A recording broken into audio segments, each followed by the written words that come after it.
Bapak Ibu, para kadang kinasih simbah-simbah lan adik-adik, para rama suster bruder berkah dalem Gusti. Sugeng rawuh wonten ing PDSK channel menika. Kados pundi kabar panjenengan? Mugi-mugi bagas kasarasan kesehatan kawilujengan. Tansah mengku kula panjenengan sami anggenipun kelampahi gesang ing dinten menika. Lan mugi-mugi lumantar panglimbang basa Jawi waosan Injil kula panjenengan sansaya saged nggayuh iman kapitadosan ingkang leres lan mantep. Langkung-langkung anggenipun kula panjenengan sansaya pitados pasrah sumarah ing ngarsa dalem Gusti ingkang wungu mulya lan ngatingali para murid kangge tanda kutip mbuktekake bilih Gusti Yesus estu sugeng, estu wungu saking seda. Pancen nampi perkawis tiyang ingkang sampun tilar donya lajeng wungu malih menika boten gampil. Ingkang sepisan temtu anggenipun pracaya menika ya ora gampang. Awit dereng wonten kadosipun tiyang ingkang sampun tilar menika tangi malih kejawi yen mati suri. Ingkang kaping kalih temtu nggih yen wonten tiyang sing sampun tilar lajeng tangi malih menika ya medeni kuwi tenanan apa ora, mesti do kaget do bingung terus dadi omongan sing werna-werna. Lan kathah sanesipun ingkang dados pepalang anggenipun nampi tiyang ingkang sampun seda menika wungu. Semanten ugi ingkang dipun alami dening para murid yen kala wingi menika Maria Magdalena dikatingali Gusti Yesus sing wungu. Wiwitanipun ya pangling, ya ora pracaya mbok menawa. Para murid ingkang ugi dipun katingali Gusti Yesus wiwitane ya pangling, bingung, ora pracaya, kepara ya wedi merga kok ana wong sing wis seda bisa wungu, bisa tangi malih lan ngatingali. Aja-aja kuwi memedi hantu, roh lan sak panunggalane. Ing waosan Injil dinten menika, Gusti Yesus tanda kutip mbuktekake bilih panjenengane estu wungu sanes dadi roh sing ngrambyang, sanes dados memedi utawi maneka warni sing kadangkala medeni, mbuh kuwi gendruwo, pocongan, sundel bolong lan sak panunggalane. Ning Gusti estu wungu, Gusti ingkang rumiyin manunggil kalian para murid menika estu wungu lan mulya. Nah, kados pundi cariyosipun lan kados pundi reaksinipun para murid saha anggenipun Gusti paring pitedah? Monggo kita pirengaken sabda dalem Gusti ing dinten menika lan kita wiwiti kanthi sembahyang sawetawis. Konjo ing asma dalem Hyang Rama saha Hyang Putra tuwin Hyang Roh Suci. Amin. Suawi sami munjuk Gusti Yesus sabda dalem Hyang Rama ingkang sampun manjalma, mugi karsa ngandika dhateng kawula wonten ing asepen ing telenging manah kawula. Kabikao kekiyatan lan panglipur ingkang manjing ing sabda dalem kapenuwana kawula mawira ing kawicaksanan dalem. Mugi-mugi srana anggen kawula maos lan mirengaken sabda dalem kawula sansaya nunggil ing sampeyan dalem. Amin. Waosan Injil kapetik saking Injil Lukas bab 51 ayat 3 gangsal ngantos dumugi 6. Nalika samono para murid padha nyaritakake sing dialami ana ing dalan lan anggone mari pangling karo Gusti nalika nyuwil-nyuwil roti. Lagi rame ngrembug lelakon mau Dumadaan Gusti jumeneng ing tengah-tengahe. Kabeh padha kaget lan wedi rumangsane weruh roh. Nanging Gusti ngandikani, "Ya kene padha mangu-mangu lan uwas atimu. Tamatno tangan lan sikilku, rak ya aku temenan. Grayangono lan buktekno roh mono ora duwe daging lan balung, mongko aku duwe." Gusti ngandika mangkono mau karo nedahake asta lan sampeyan, nanging rehne saking bungahe lan gumune meksa durung pracaya. Gusti banjur ngandika, "Apa kene ana panganan?" Gusti dicaosi iwak loh panggangan sak cuwil, cuwilan ditampi nuli didhahar ing ngarepe para murid. Gusti banjur ngandika marang para murid, "Ya iki maksude sabdaku nalika aku isih nunggal karo kowe, yaiku manawa kabeh kang tinulis ing kitab Toret, para nabi lan Mazmur mula kudu kaleksanan."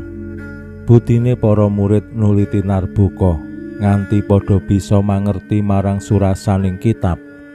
Pangandika dalem kang tinulis ing kitab yaiku, Sang Kristus mula kudu nandhang sangsara lan 3 dinane wungu saka ing antarane wong mati, lan atas asma dalem bakal diwartakake pamartobat lan pangapuraning dosa marang kabeh bangsa wiwit saka ing Yerusalem. Dene kowe dadiya seksine kabeh iku mau. Makaten sabda dalem Gusti. Suawi sami munjuk. Gusti, kawula munjuk sembah nuwun karana sabda dalem. Sabda dalem dadosa obor ingkang madhangi margining gesang kawula. Katuntuna kawula sageta sabda dalem menika numusi manah ngantos tansah ngrembaka kangge nggayuh gesang ing suwarga. Amin. Bapak Ibu para kadang kinasih simbah-simbah lan adik-adik, saksampunipun Gusti ngatingali Maria Magdalena lan murid Emmaus cacah kalih, Gusti ngatingali para murid lan para rasul ingkang nembe pirembagan menggaing prastawa-prastawa ingkang nembe kemawon dipun alami. Injih menika bilih saperangan para murid lan Maria Magdalena ningali Gusti sing sampun wungu. Temtu prastawa menika limprah yen dados viral utawi dadi omongan sing luar biasa. Awit nggih tiyang sing pejah lajeng tangi malih. Menika prastawa sing jarang banget kepara dereng wonten.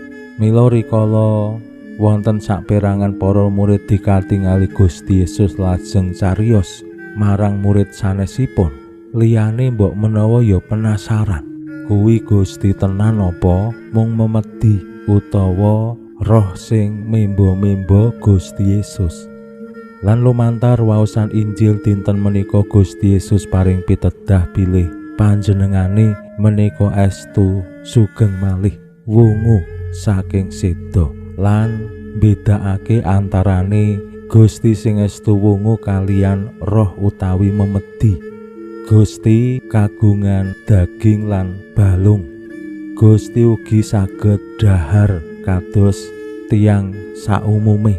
Menawi roh utawi memedi boten gadah balung utawa daging, dicekel ya ora iso, lan biasane ditandani kanthi ora ngambah lemah.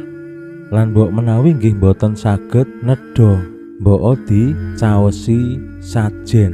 Le nedha mbok menawa mung ambune. Wah, le gawe sajen ingkunge gurih, segone gurih, sayure enak. Ning boten saged dhahar kados Gusti Yesus. Mila tumraping kula panjenengan sami murid-murid jaman sakmenika, kula panjenengan kaparingan pitedah ugi bilih Gusti Yesus ingkang sampun seda lan wungu mulya Estu Gusti sing rumiyin sugeng ngempali para murid. Gusti ingkang wungu menika didik tiyang sanes utawi tiyang ingkang membo-membo mirip Gusti Yesus. Ninggih pancen Gusti Yesus sing rumiyin sesarengan kalian para murid nunggal kalian para murid. Mila Gusti boten pangling, Gusti tetep tepung kalian para murid. Nanging ingkang aneh pancen rikala Gusti Yesus ngatingal wiwitane para murid do pangling, do ora tepung. Injil dinten menika temtu saged dados srana anggenipun nulungi awake dhewe kados pundi tepung kalian Gusti Yesus sing wungu. Ingkang sepisan temtu tatu-tatu dalem. Gusti Yesus kala wau ngetingalake asta lan sampeyan dalem ingkang wonten bekas tatu-tatu dipaku. Lan ing sakmangke rikala ngatingali para murid sesarengan kalian Thomas, Gusti ugi ngetingalake lambung dalem ingkang jinajoh tombak. Nah menika saged dados srana bilih Gusti Yesus ingkang wungu menika Gusti Yesus sing saderenge nandhang sangsara seda wonten ing pamentangan. Mila rikala Gusti sampun wungu lan ngatingali para murid, pawartos bab pamartobat lan pangapuntening dosa kawiwitan. Yen Gusti Yesus sugeng ing alam donya lan wiwit makarya, menika lak pamartobat lan pracaya marang Injil. Nah menika welas asih dalem Gusti ingkang sampun kersa nebus dosa-dosaning manungsa, dosa-dosaning para bangsa. Pinuji Allah sakmenika sarta ing salami-laminipun. Salam sehat, salam bahagia, salam katentreman.